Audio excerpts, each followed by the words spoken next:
નમસ્કાર. આજના મુખ્ય સમાચાર એન્કર માન્ય જાની સાથે. રાજ્યમાં ચાલતા લઠ્ઠાકાંડના વિવાદ વચ્ચે અંકલેશ્વર ડિવિઝન પોલીસે મોટી કાર્યવાહી કરતા ₹4.37 કરોડની કિંમતમાં વિદેશી દારૂના જથ્થા પર બુલડોઝર ફેરવી દીધું છે. પ્રોહિબિશનના કુલ 140 ગુનામાં જપ્ત કરાયેલા આશરે 1 લાખ જેટલી બોટલોને યોગી એસ્ટેટ ખાતે નાશ કરવામાં આવ્યો હતો. અંકલેશ્વર ડિવિઝન હેઠળ આવતા 5 પોલીસ મથકો દ્વારા વારંવાર હાથ ધરાયેલા દરોડા અને કાયદેસરની કાર્યવાહી દરમિયાન આ વિશાળ જથ્થો ઝડપાયો હતો. અદાલતની મંજૂરી અને નિયમાનુસારની પ્રક્રિયા બાદ યોગી એસ્ટેટના ખુલ્લા મેદાનમાં દારૂનો નાશ કરવાની કામગીરી હાથ ધરાઈ હતી.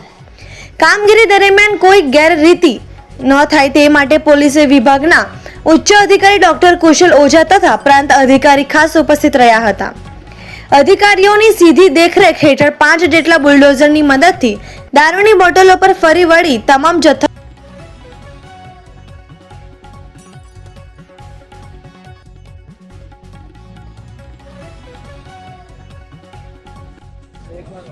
માનનીય રેન્જ આઈજી વડોદરા તથા એસપી ભરૂચ સાહેબની સૂચના અન્વયે આજરોજ અંકલેશ્વર ડિવિઝનના 5 પોલીસ સ્ટેશનના 140 જેટલા ગુનાઓના પ્રોહિબિશનનો મુદ્દામાલ જે છે, જેની કિંમત લગભગ 4 કરોડ 37 લાખ જેટલી થવા પામે છે, જેમાં અંદાજે 1 લાખ જેટલી પ્રોહિબિટેડની લીકરની જે બોટલ્સ છે તેનો મુદ્દામાલનો નાશ કરવાનો કાર્યવાહી હાથ ધરવામાં આવી હતી.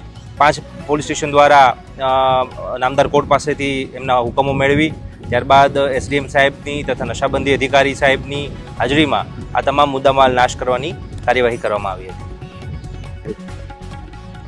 આજરોજ અંકલેશ્વર ડિવિઝનના 5 પોલીસ સ્ટેશન અંકલેશ્વર શહેર A division, B division, rural police station, Pandoli તેમજ હાંસોદ પોલીસ સ્ટેશનના પ્રોહિબિશનના જે મુદ્દામાલ છે, કુલ 140 ગુનાનો મુદ્દામાલ, કુલ 1,230 બોટલો અને કુલ કિંમત ₹4,37,36,448 મુદ્દામાલનો નાશનો કાર્યક્રમ અત્યારે રાખેલ છે. માનનીય પ્રાંત અધિકારી સાહેબ, ડીવાયએસપી સાહેબ શ્રી અંકલેશ્વર ડિવિઝન તેમજ મામલતદાર શ્રી અંકલેશ્વર અને ભાવિન ચોલેરા સાહેબ પ્રોહિબિશન અધિક્ષકની હાજરીમાં તમામ પોલીસ સ્ટેશનના પોલીસ ઇન્સ્પેક્ટર શ્રીની હાજરીમાં આ મુદ્દામાલ નાશનો કાર્યક્રમ એ રાખવામાં આવેલ છે અને કુલ આ 4,37 લાખનો મુદ્દામાલ છે એ આજે નાશ કરવાની કાર્યવાહી હાથ ધરેલ છે.